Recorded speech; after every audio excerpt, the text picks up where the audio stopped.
Halo, selamat malam Cuan Troopers. Balik lagi ya dengan T-Talks dari Sukor Sekuritas.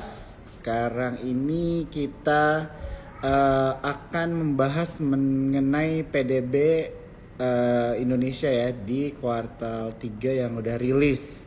Begitu. Dan kita juga akan melihat nih potensi cuan itu ada di sektor atau di saham mana di kuartal keempat ini ya, atau bisa dibilang juga di penghujung akhir tahun ini. Nah, ini sambil nunggu teman-teman kita yang lain untuk join, aku mau ingetin buat teman-teman yang belum punya akun RDN bisa buka di eform.sukorsekuritas.com ya. Prosesnya gampang banget. Dan kalau misalnya ada teman-teman juga di sini yang mungkin sempat registrasi tapi mungkin ada kendala dan sebagainya, boleh langsung aja DM di Instagram Sukor Sekuritas ya teman-teman untuk dibantu. Oke, untuk malam hari ini kita ada kedatangan Olivia Cahyadi ya teman-teman. Ini bukan yang pertama kali kita ngobrol-ngobrol sama Olive. Jadi Olive ini adalah content creator ya, mostly membahas tentang pasar modal ya, investasi.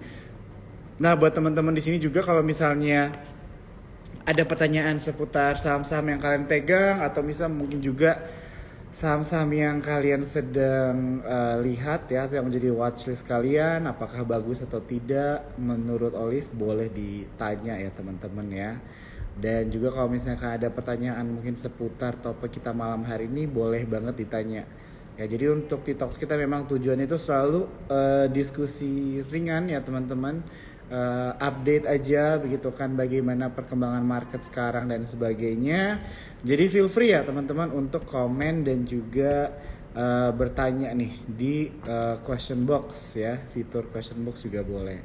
Oke, tanpa panjang lebar coba ya kita invite dulu nih. Halo, Hai, selamat malam Ci Olive. halo selamat malam Jo. Ya, jadi teman-teman Cuan Troopers pasti udah sering lah ya, atau tahu juga nih siapakah Olivia Cahyadi gitu kan. Jadi content creator, atlet juga ya, softball, ini sering banget nih ya. Jadi balance banget, bisa Oh, bahas like tentang work life finance, balance ya. olahraga juga jalan, begitu kan, content creator juga. Jadi maksudnya adalah yang pengen gue bilang itu adalah thank you banget buat waktu lu gitu kan. Thank you Sama-sama banget dong. Kak Matsui Jurina, gue gak ngerti itu maksudnya apa tuh. Oke, anyway, gue mau bilang thank you banget buat waktu lu udah diluangin untuk Sukor Sekuritas gitu kan. Dan ngobrol-ngobrol juga sama teman-teman Cuan Troopers. Nah, jadi di topik yang udah di agree nih, itu adalah membahas tentang PDB Indonesia begitu kan. Kuartal 3 udah rilis. Ya, jadi mungkin banyak teman-teman yang miss juga gitu ya kalau misalnya PDB itu udah rilis. Gue juga nggak tahu nih sebenarnya setelah gue baca topiknya gitu kan. Jadi mungkin seru kali ya kalau misalnya insightful lah pasti untuk di share juga kali ya sama Olive. Kira-kira tanggapannya gimana gitu kan. Dan juga mungkin tanggapannya mengenai kuartal 4 juga, sektor atau mungkin saham-saham cuan itu ada di mana, boleh di-share juga kan nanti ya, mungkin di pertengahan atau di akhir pembicaraan kita lah gitu kan. Karena kalau misalnya kita lihat kan market juga kemarin tuh sempet turun, terus kemarin sempet naik lagi gitu kan. Baik yang bersyukur juga tuh sempet orang baik yang serok banking gitu kan, yang di Iya. caps gitu kan. Apakah Anda salah satunya ya? Nanti kita tahu.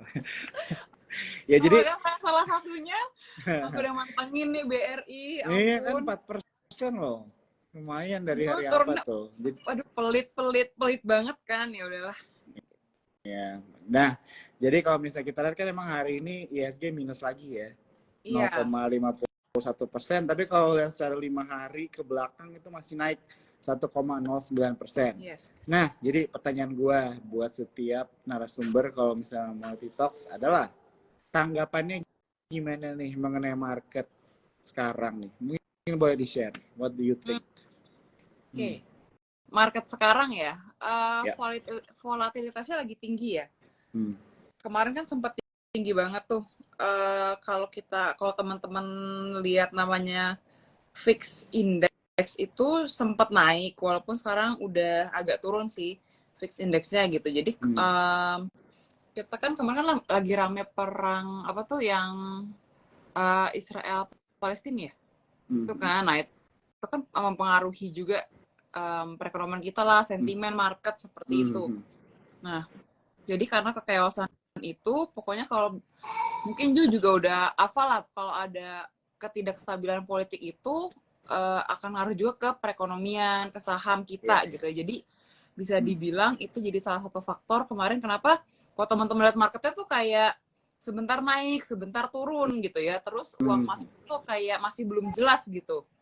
Uang masuknya tuh sometimes bisa, let's say, bisa ke sektor consumer, nanti dia pindah lagi ke sektor perbankan, dia pindah lagi ke sektor yang ini itu gitu. Karena memang masih belum ada kejelasan kayak gitu. Dan juga kan kemarin rupiah kita itu sempat hampir 16.000 gitu ya. Nah itu yang menyebabkan adanya capital outflow besar-besaran gitu ya. Makanya waktu kapan tuh pertengahan Oktober ya sampai akhir Oktober tuh bener-bener kita ngerasain kayak aduh ini market udah kayak pengen mini crash kali orang bilangnya gitu ya, pengen koreksi dalam dulu kayak gitu sih. Jadi memang lagi volatilitasnya lagi lumayan tinggi seperti itu market yang sekarang.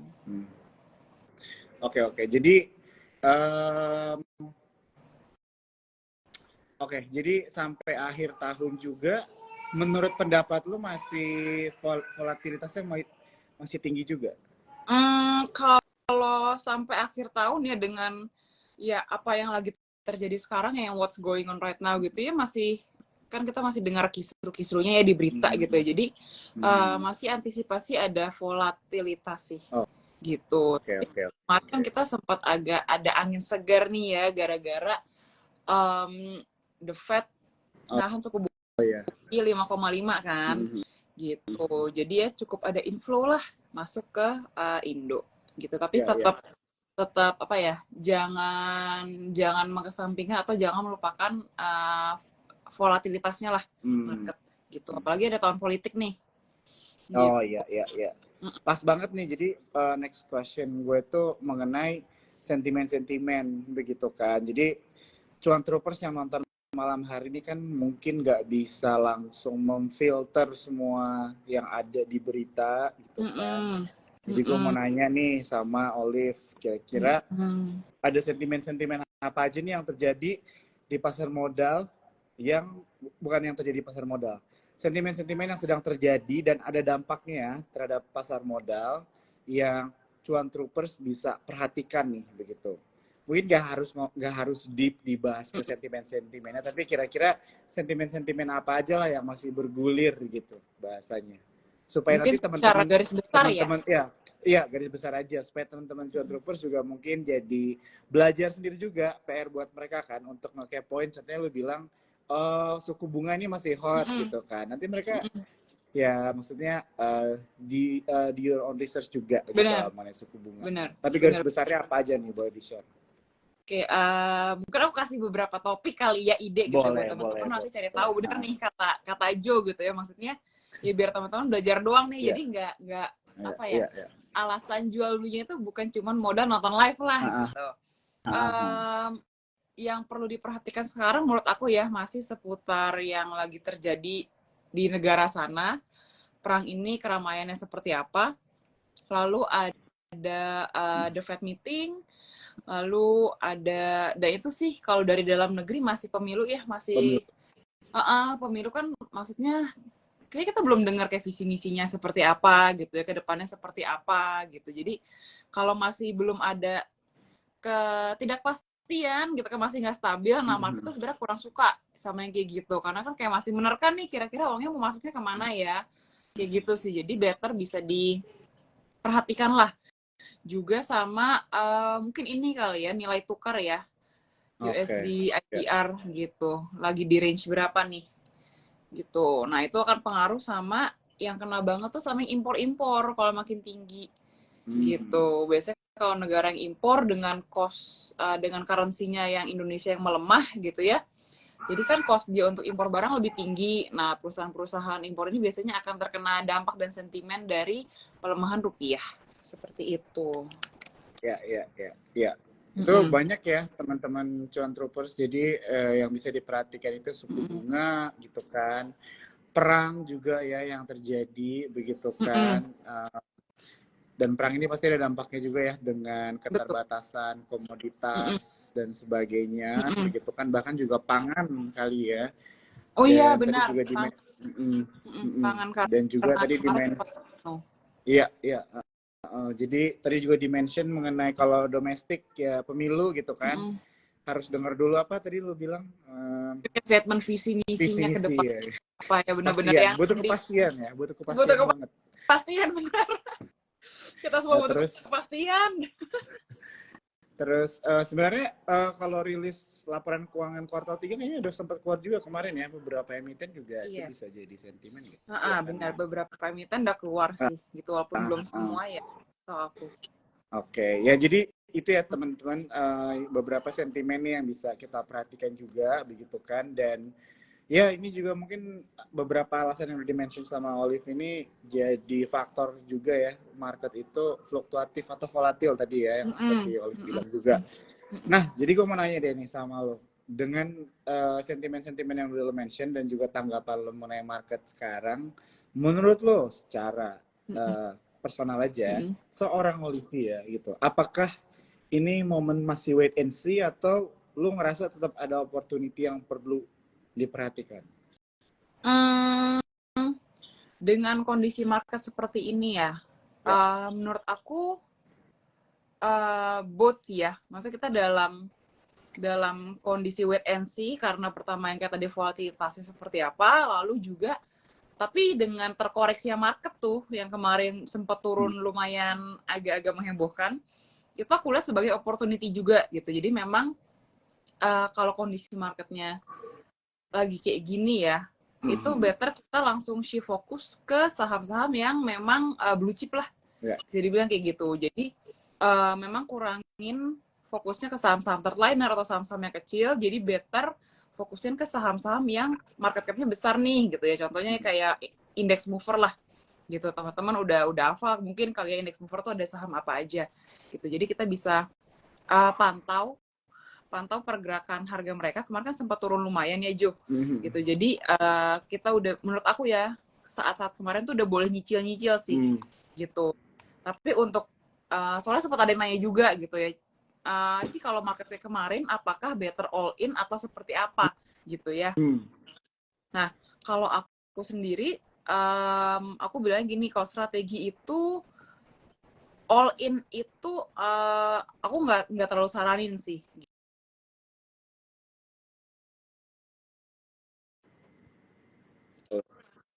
bawah lagi gitu kan. Jadi kita lihat by technical juga bisa dibantu by technical ya, kita lihat candle-nya seperti apa, apakah sudah disupport atau belum gitu. Jadi kalau untuk kemarin bisa cicil-cicil buy sih gitu, seenggaknya udah ada pegangan dulu nih gitu kan, kedepannya mau average up atau tiba-tiba mau average down atau nggak beli sama sekali, ya itu terserah sih gitu, tapi seenggaknya udah ada pegangan dulu nih gitu.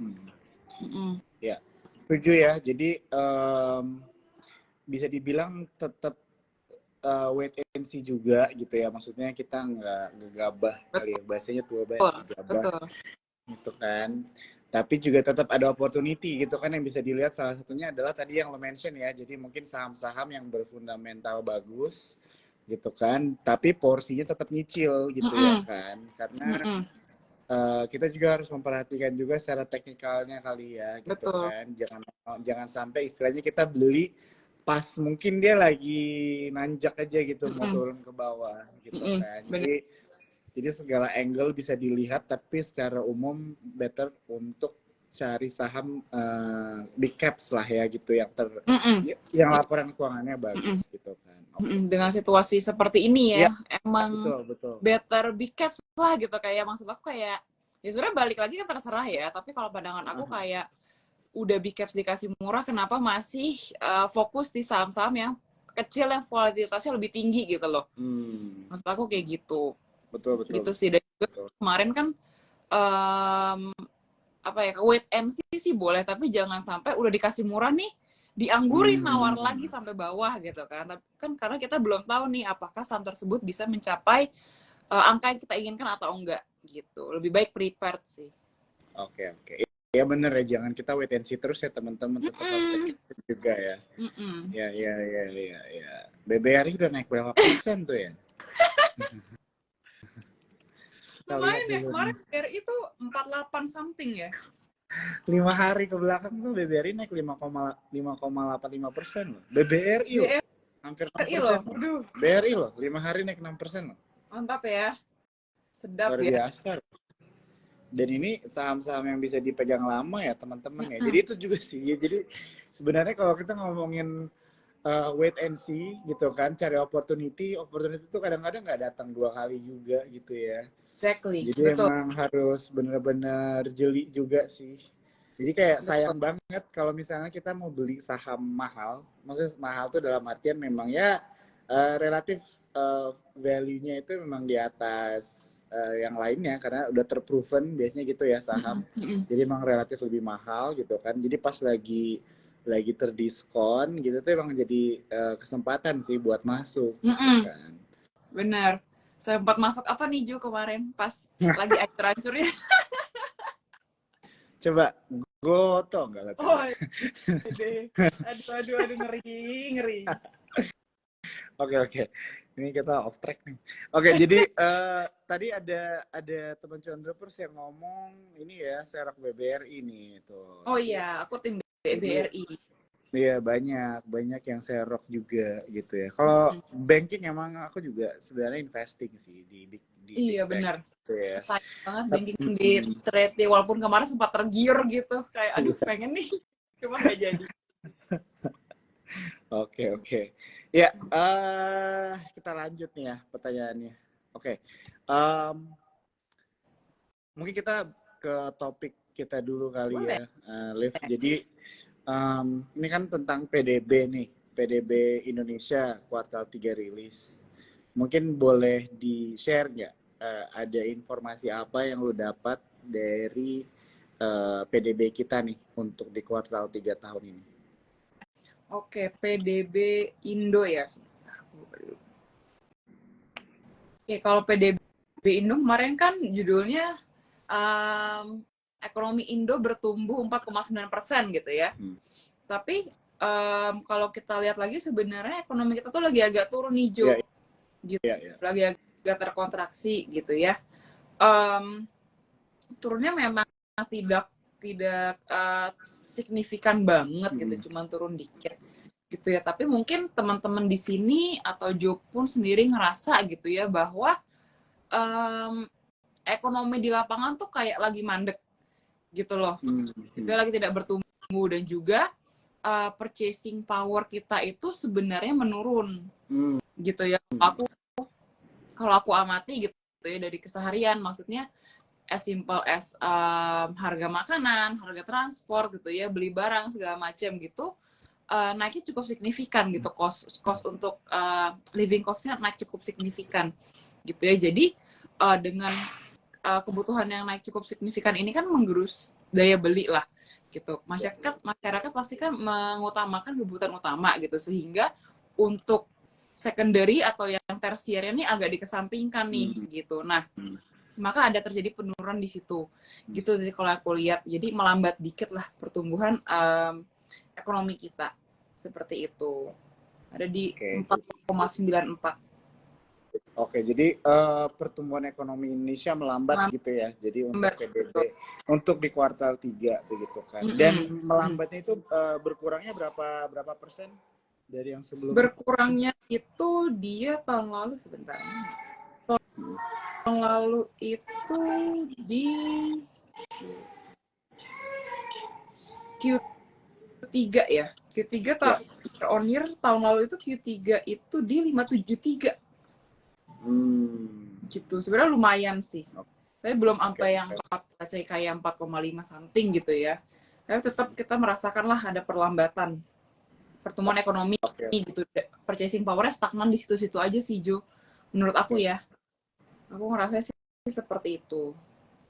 I see. Oke. Iya, jadi tapi kalau misalnya jadi ada perlambatan begitu kan, dan memang sebenarnya kalau secara global juga kan memang istilahnya aku nggak tahu ya, tapi mungkin sesuai ekspektasi juga kali ya, maksudnya melihat keadaan global itu sekarang seperti ini gitu kan, jadi I think memang apa ya, expected aja nggak sih kalau ada sedikit pengurangan atau sedikit perlambatan gitu, walaupun mungkin nggak terlalu apa ya, bisa dibilang major banget begitu kan, tapi ya berkurang aja kali ya, seperti begitu. Oke. Sebelum kita lanjut ke pertanyaan selanjutnya ya teman-teman, kita bahas tentang topik kita buat malam hari ini. Aku mau ingetin buat teman-teman, kalau misalnya ada pertanyaan mengenai saham atau apapun, boleh di comment section ya. Nanti Olive boleh minta tolong ya. Boleh Mungkin dong. saham-sahamnya bisa dikasih insight aja, atau mungkin tanggapan aja secara umum bagaimana. Dan juga buat teman-teman di sini, kalau misalnya ada yang baru join, ketinggalan, ini jangan lupa IG Live-nya di save ya. Jadi kan bisa nonton di Instagramnya Sukor Sekuritas. Begitu. Dan jangan lupa juga follow Instagramnya Olive ya. Ini karena dia suka story ini teman-teman ya. Story-nya edukatif banget. Saya juga dulu Semoga informatif ya. edukatif, cuma angin-anginan gitu kan. Kalau Olive nih konsisten, jadi bagus nih buat teman-teman Cuan Troopers untuk kalau misalnya mau belajar. Kayaknya nggak hanya tentang saham aja ya, tentang investasi. Kayaknya lu bahasnya banyak juga dari apa ya? Lu bahasnya buat ada asuransi juga, begitu kan, financial planning, banyak juga gitu kan.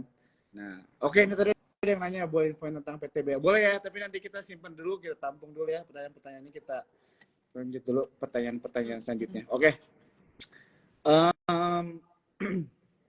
Nah, kalau misalnya nih gue mau nanya mengenai PDB begitu kan, terhadap ekonomi Indonesia.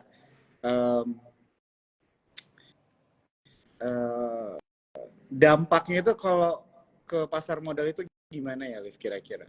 Contohnya ada pengurangan di pertumbuhan ekonomi Indonesia, kira-kira dampaknya yang secara langsung atau tidak secara langsung itu apakah ada terhadap pasar modal? Oke. By the way, tadi aku mau nambahin dikit juga deh, Jo.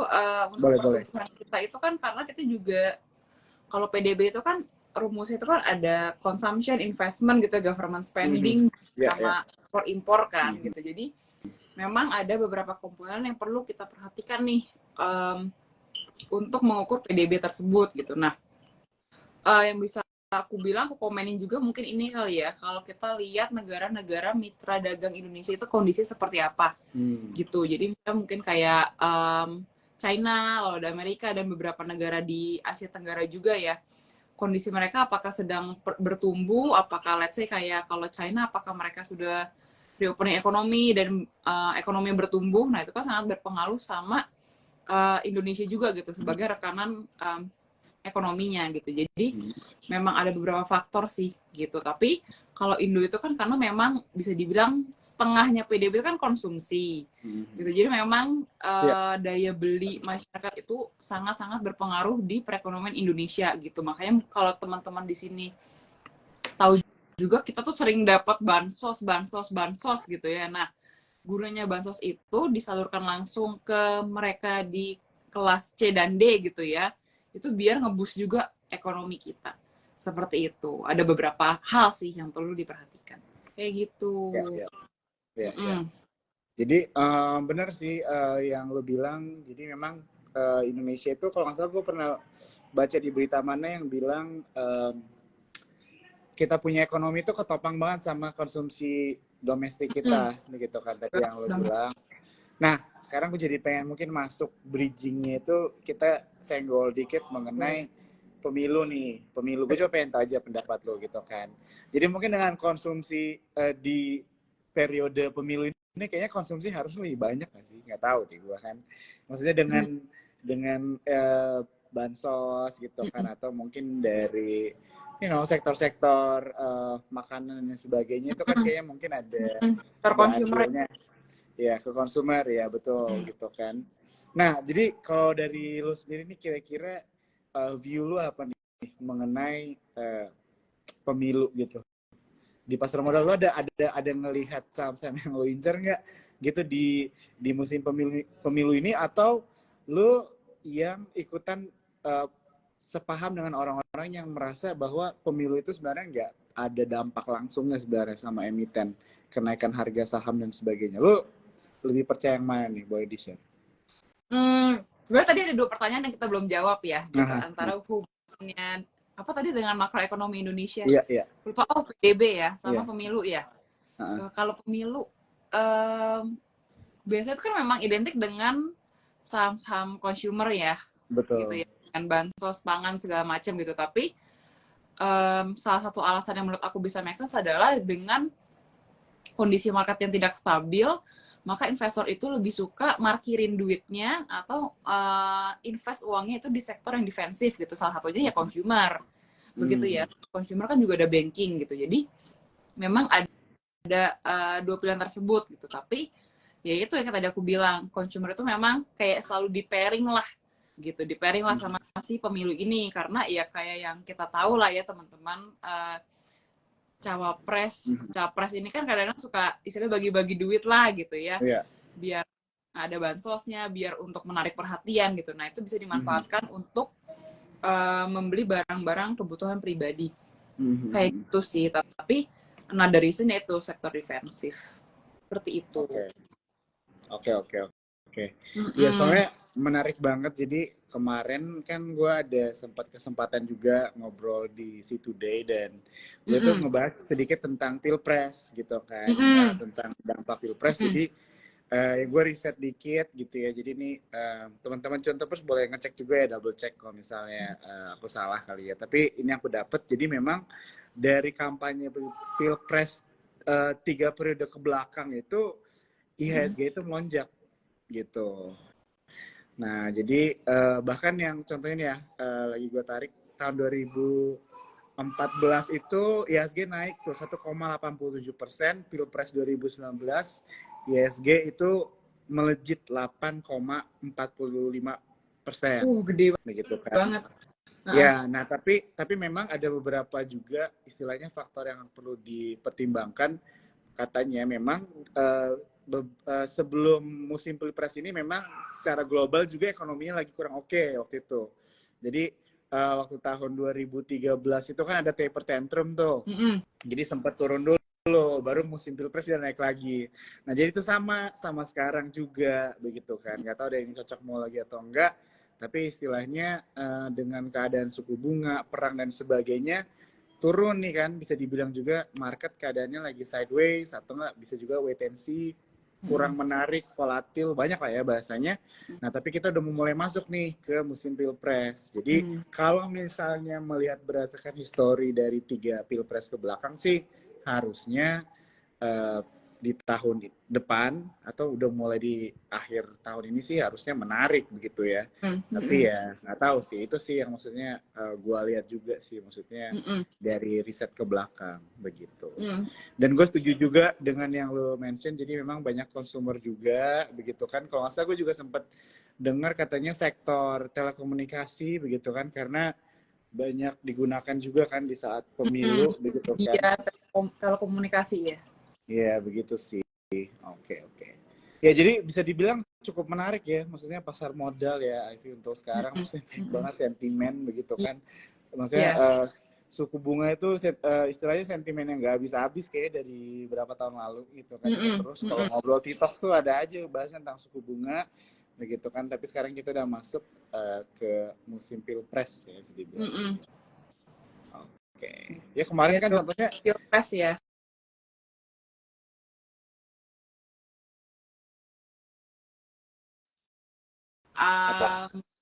The Fed yang masih naikin suku bunga lagi atau enggak gitu ya, karena kan lagi ditahan nih, karena unemployment rate kan lagi udah naik tinggi gitu ya. Kemarin kan tempat stagnan di 3,5, terus sekarang 3,9, which is itu kayak ya salah satu yang diinginkan The Fed lah, walaupun mereka masih aiming tuh inflation di 2% gitu. Ya. Wah, ini jadi buat teman-teman Contopers beberapa hal ya yang bisa kita perhatikan juga, dan aku encourage teman-teman ya di sini untuk kalian juga do your own research begitu. Jadi kalian juga bisa, maksudnya dari diskusi-diskusi ringan inilah maksudnya nge-trigger buat kalian untuk penasaran gitu kan. Karena nggak mungkin banget ya, Liv, maksudnya kita membahas secara detail di dalam IG Live ini dengan waktu yang terbatas juga gitu kan. Untuk apalagi pembahasan mengenai ekonomi, tapi istilahnya ini bisa jadi buat teman-teman aja gitu ya, pegangan hal-hal yang penting secara garis besar yang bisa kalian perhatikan secara individual gitu ya, secara sendiri-sendiri. Oke, sekarang gue mau nanya mengenai sektor nih, ya kan? Boleh.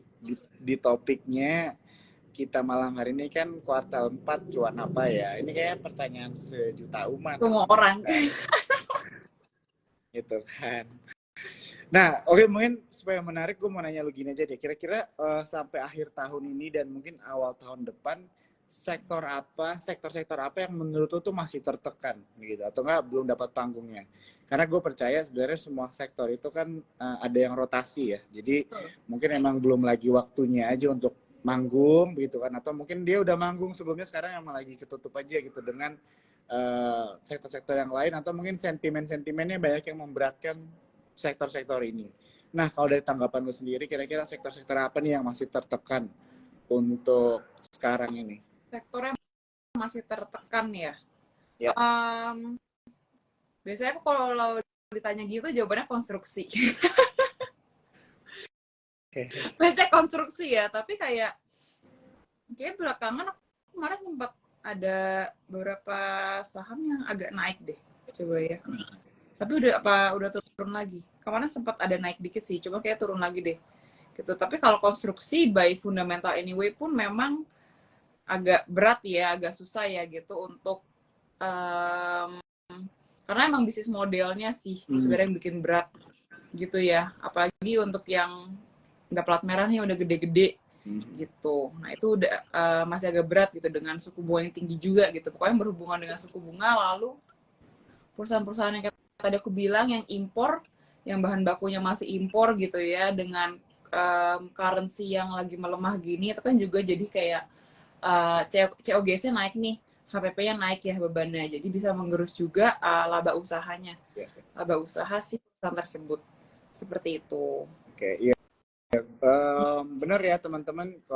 Jadi sentimen suku bunga ini dampaknya ke sektor-sektor atau emiten-emiten yang heavy di pinjam kali ya, atau loan, atau enggak mungkin yang menggunakan dolar juga, gitu kan, yang ya konstruksi, mungkin bank tech companies juga kali ya, tech company berdigital masih dibilang tech company, tapi juga ya liatin kinerjanya lah, fundamentalnya seperti apa gitu. Ya.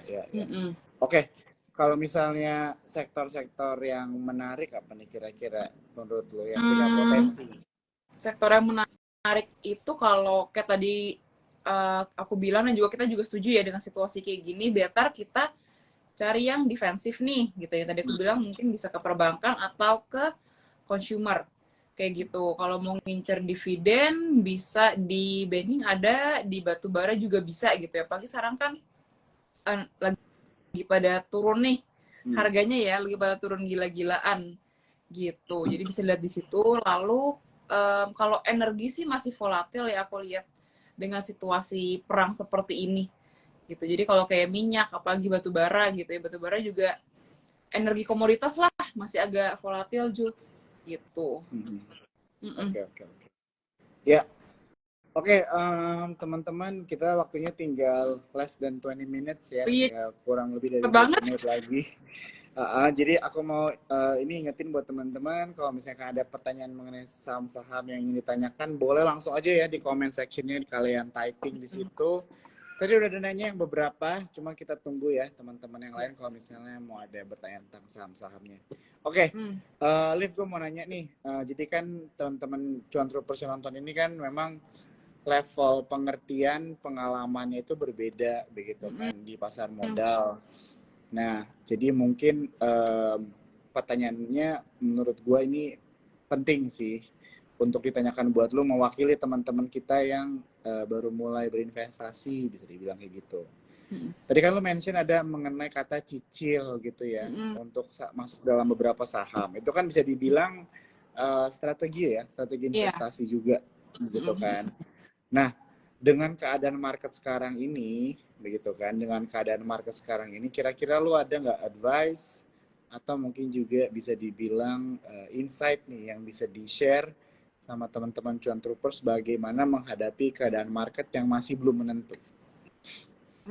Kalau market masih belum menentu kayak gini ya, jangan gegabah sih menurut aku gitu. Jadi apalagi dengan apa ya, kayak mungkin bilangnya gini, kalau misalnya ada saham terkoreksi gitu ya, jangan gegabah tuh, jangan gegabah langsung beli gitu, karena kalau volatilitasnya lagi tinggi, ada kemungkinan tuh bisa turun lagi kayak gitu. Jadi jangan sampai, maksudnya kamu udah beli nih pas dia koreksi hari pertama, tiba-tiba besok koreksi lagi nih, beli lagi dan beli lagi gitu. Jadi itu kan maksudnya sangat disayangkan gitu ya, uang kamu bisa habis nih dalam satu saham doang gitu. Jadi better memang dilihat dulu, by technical lah juga bisa dibantu ya, kayak volumenya seperti apa, candle seperti apa gitu. Nah, sekiranya misalnya kayaknya ini udah disupport nih gitu, nah teman-teman boleh masuk, tapi kalau aku ya, kalau strateginya aku dicicil dulu nih, dibagi misalnya sekali masuk let's say 5 juta gitu ya.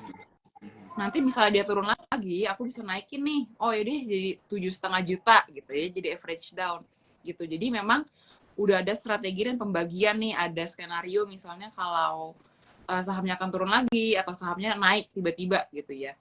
Gitu sih. Jadi jangan gegabah, karena naik turunnya lagi cukup apa ya? Lagi cukup gila kali ya untuk mereka yang baru di pasar saham gitu. Ya, ya, ya. Setuju ya, ini teman-teman, penting banget buat kalian. Jadi untuk apalagi yang baru, kalau misalnya buat kalian yang baru lompat gitu ya, atau baru memulai journey kalian gitu ya di dunia pasar modal, tadi penting banget untuk kalian itu nyicil dulu. Apalagi kalau misalnya kalian belum yakin banget gitu ya, mungkin secara teknikal atau gimana, tapi mungkin dengan informasi yang kalian terima, kalian yakin, go ahead gitu. Tapi tetap harus dibagi porsi-porsinya gitu kan. Tadi gue bilang tadi bahasanya jangan gegabah ya. Jangan gegabah Jangan, ya, jangan langsung ya jangan all in lah bilangnya semua. gitu ya. Karena kalau harganya turun lagi, begitu kan, kalian nggak punya buying power lagi nih untuk nambah gitu kan dengan harga yang lebih murah. Padahal sahamnya udah bagus gitu kan sebenarnya. Secara Sayang walaupun fundamental saham bagus. gitu. Karena saham bagus juga harganya turun guys gitu kan. Yes, Jadi betul. Jadi memang harus be patient lah iya, gitu. ya, ya, ya, ya. Oke, oke, oke.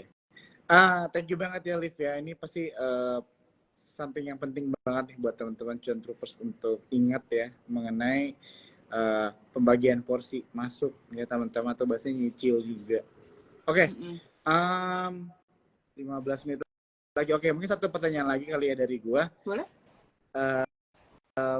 Ada nggak nih strategi buat teman-teman yang baru mulai investasi dalam pemilihan saham, itu apa yang perlu diperhatikan? Dalam pemilihan saham untuk teman-teman yang baru ya. Iya. Kalau dulu mungkin kita familiarnya gini, belilah saham yang ada di sekeliling kamu gitu ya, produknya kamu pakai gitu kan. Tapi makin kesini aku merasa gue liatnya rokok terus, gimana dong? Jadi gue investnya di KJR. Tapi makin kesini aku rasa nasihat itu udah nggak terlalu relevan nih gitu. Jadi mungkin nasihatnya adalah, pertama carilah saham atau perusahaan yang memang bisnisnya itu resilient gitu ya, resilient dan terus bertumbuh gitu, dan juga inovatif. Itu sih menurut aku gitu. Jadi the main behind itu memang memikirkan kira-kira ke depannya akan ada tantangan apa, dia harus berevolusi seperti apa gitu ya. Karena kan mungkin kalau teman-teman yang udah lama di market, mungkin juga udah ada beberapa nama on your mind gitu ya, ada beberapa perusahaan yang memang udah kalah nih dengan perkembangan zaman sekarang gitu, karena mereka telat adaptasinya kayak gitu. Jadi menurut aku carilah perusahaan yang memang mau bertumbuh, mereka mau beradaptasi, mereka mau keep up lah dengan generasi sekarang gitu. Karena ya untuk menjaga pertumbuhan earning mereka gitu. Kalau pertumbuhan earning mereka bagus kan harga saham akan mengikuti. Seperti itu sih nasihatnya. Oke. Iya, teman-teman cuan topers ya tadi resilient ya, emiten yang menunjukkan ada apa ya, tangguh lah ya, maksudnya bisa bertahan gitu kan di banyak kondisi ekonomi. Terus yang kedua tadi lo mention itu adalah inovatif ya tadi ya. Resilient, terus mereka juga mau beradaptasi lah. Beradaptasi gitu. Ya, sama inovatif juga penting ya teman-teman ya, karena actually dulu tuh banyak saham-saham yang dibilang bagus banget gitu, tapi dengan berjalannya waktu, kurangnya inovasi dan sebagainya, akhirnya nggak jadi jagoan lagi gitu, nggak jadi market leader lagi. Iya, mereka gitu kan. agak lambat lah menanggapi perubahan ini. Gitu. Gitu. Nah, jadi ini gue suka banget ya 3 poin ini ya buat teman-teman. Jadi buat kalian yang baru mulai, bisa diingat ya poin-poin yang udah dikasih sama Olive gitu. Oke, thank you banget ya Olive ya untuk jawabannya. Mungkin kita langsung aja kali ya ke pertanyaan-pertanyaan mengenai persahaman ini. Tadi ada yang nanya tentang PTBA nih, gimana tanggapan Olive mengenai PTBA? Feel free ya kalau lo mau jawabnya secara sentimen, fundamental atau secara teknikal yang lo tahu, boleh di-share. Dan aku mau ingetin buat teman-teman yang nonton malam hari ini bersifat disclaimer on ya. Jadi ini memang pendapat dari Olive, tetap dari kalian harus melakukan research masing-masing ya, riset masing-masing. Oke. Kalau PTBA ya, batubara ya. Oke. Ya, ada yang bilang Unilever ya katanya. Oke. Coba teman-teman tebak sendiri ya. Iya. Kalau untuk PTBA itu sekarang di 2360 gitu ya. Nah, kalau untuk batu bara ini komoditas itu kan tahun lalu ya. Story tahun lalu gitu. Jadi tahun lalu itu memang diuntungkan dengan kenaikan harga batu bara acuan gitu ya. Nah, sekarang kan harga batu bara acuan udah sangat-sangat turun gitu ya. Sangat jauh lah dari tahun lalu gitu. Tapi menurut aku, kalau aku baca juga, setahu aku itu kayak PTBA ini mereka itu udah ada harga kontrak gitu loh Jo. Jadi mau HBA-nya setinggi apapun ya mereka tidak akan mengikuti harga acuan tersebut. Gitu. Jadi let's say kalau PTBA ini kan erat kaitannya dengan PLN ya. Mereka itu ada harga kontraknya aku lupa di berapa puluh gitu. Jadi mau setinggi apapun harga di pasaran, mereka akan terpatok harga di situ. Gitu. Jadi menurut aku tidak akan berpengaruh banyak sih gitu ya. Itu balik lagi ke kapasitas produksinya gitu kalau untuk batu bara ini. Tapi sektor batu bara ini kan memang diincar dan terkenal sama dividennya gitu. Nah, dengan harga yang terus turun gitu ya, nah maka dividen yield itu akan semakin besar gitu. Cuman ini aku lagi live pakai HP jadi nggak bisa cek angka di RTI sih. Biasanya aku suka cek di situ untuk ngitung kira-kira dividen yieldnya berapa gitu. Kedepannya dapatnya berapa kira-kira gitu. Jadi kalau teman-teman yang mau cari dividen batu bara gitu ya bisa udah dicek nih harga dari sekarang, karena semakin turun harganya kalau dividennya makin besar yieldnya nanti makin besar juga seperti itu. Oke, thank you ya Liv untuk jawabannya. Kita lanjut lagi nih, ada yang nanya tadi saham tadi mana gue lihat. Oke, jadi tadi dia nanya mengenai karena menjelang saham media menjelang pemilu, bagaimana view-nya Ci Olive khususnya MNCN? Kalau MNCN ya, MNCN ini agak unik dan menarik gitu ya, karena kalau teman-teman yang memang udah lama di market gitu ya udah hafal lah dengan saham konglomerasi ini gitu. Jadi mereka memang akan, kalau kita bilangnya ya mereka akan tampil di saat mereka mau tampil gitu, menurut aku gitu. Jadi MNCN ini aku ngeliatnya agak pengecualian sih, dan aku tuh nggak pernah dulu sempat beberapa kali trading trading grup konglomerat ini, tapi emang nggak cocok dengan cara dengan volatilitas harganya gitu. Jadi sampai sekarang pun aku memang tidak dekat-dekat dengan saham yang berhubungan erat dengan perusahaan tersebut lah gitu. Jadi ada kalau teman-teman hafal lah, mungkin ada beberapa teman trader yang juga udah ngeh ya kalau saham ini nih mainnya kayak gimana, saham ini mainnya kayak gimana gitu ya. Jadi kalau aku pribadi emang nggak main di situ, jadi aku nggak bisa komentar banyak juga. Gitu. Oke, kita lanjut lagi ke pertanyaan berikutnya. Sido nih, Sido muncul. Sido itu udah rilis ya kemarin. Tunggu mana ya? Iya, Sido masih jelek ya LK-nya. Sido masih jelek LK-nya, pendapatannya aja turun gitu. Jadi kita bisa expect ke bawahnya juga turun, bottom line-nya juga turun. Sebentar. Sido ini yang apa ya, aku bilang juga mungkin salah satu itu kali ya, agak-agak telat mungkin bisa dibilang beradaptasi gitu, atau marketnya sudah terlalu besar tuh, atau ada saingan lain nih gitu ya dari produk-produk mungkin yang produk-produk lokal seperti itu. Tapi kalau Sido ini LK-nya masih turun sih. Jadi aku nggak di Sido dulu deh kayak gini, karena kita nggak tahu Q4-nya akan seperti apa. Nanti mungkin kalau udah ada tanda-tanda reversal, udah ada kebalikan dari Sido, baru bisa dilihat lagi gitu. Ya. Jadi masih ditunggu dulu aja kali ya dengan laporan keuangan selanjutnya. Tapi untuk sekarang mungkin kurang oke lah ya kalau dilihat dari pendapat lu ya, Liv ya. Oke. Iya. Itu masih enggak, bahkan main bisnisnya dia jamu herbal dan suplemen juga masih turun sih, penjualannya turun. Oke, siap. Jadi aku itu dulu. Oke, ini ada pertanyaan lagi nih, Bank Digital kira-kira di 2024. Mana nih? Bank Digital di 2024. Iya. Bank Digital kira-kira di 2024 bagus nggak, Pak? Mana nanyanya gue kali ya. Ayo coba aja gimana Bank Digital. Ya, kalau misalnya dari gue mungkin ya tadi udah dibahas ya mengenai sentimen suku bunga dan sebagainya, begitu kan. Bank digital itu juga sebenarnya kalau dari gue secara personal ya teman-teman, disclaimer, masih susah untuk berkompetisi dengan emiten perbankan lainnya gitu ya, yang nggak berbasis digital, begitu kan.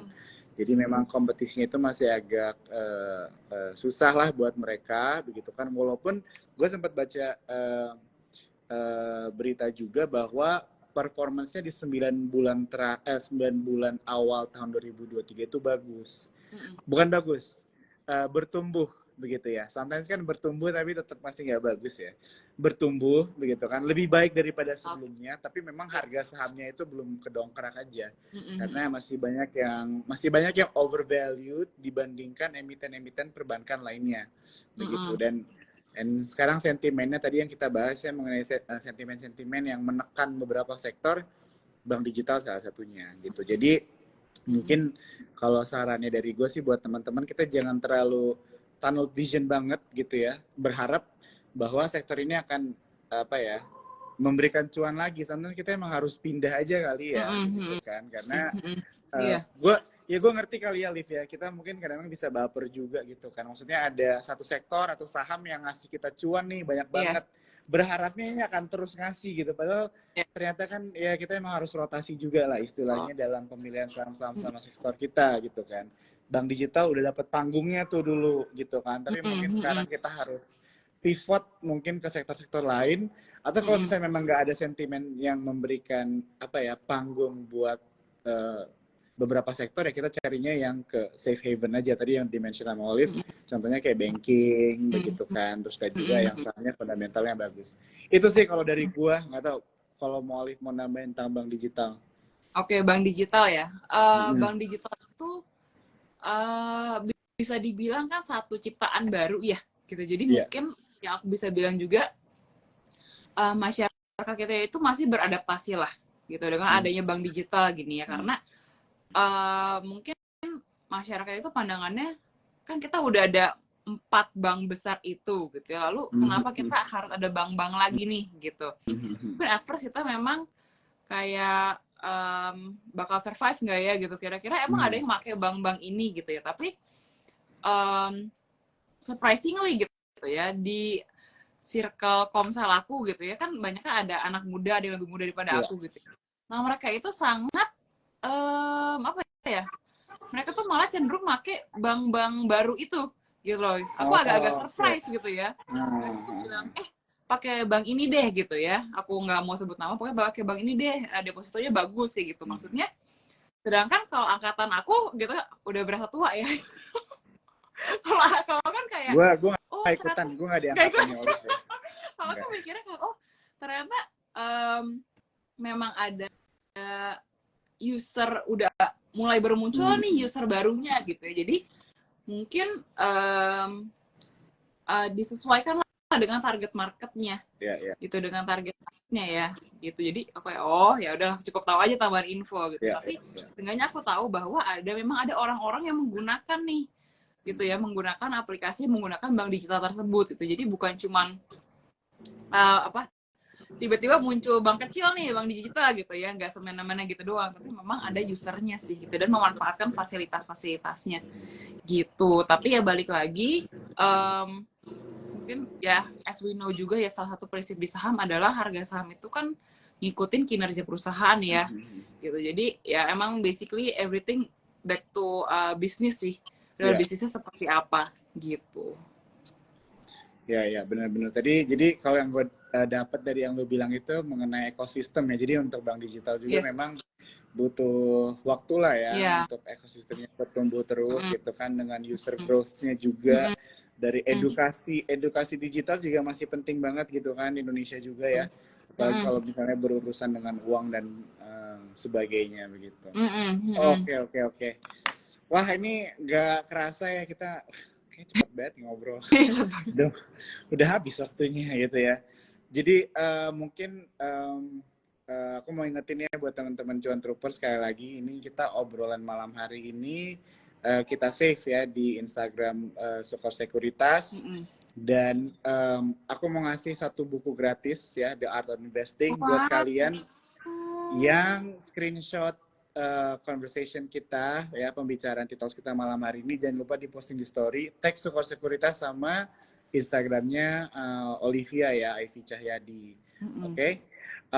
Mungkin itu aja Olive dari gua. Thank you banget sekali lagi buat waktunya. Sampai ketemu lagi kali ya di TikTok kita berikutnya. Oke. Sama-sama. Selamat malam semuanya. Malam, bye-bye. Thank you Sukor.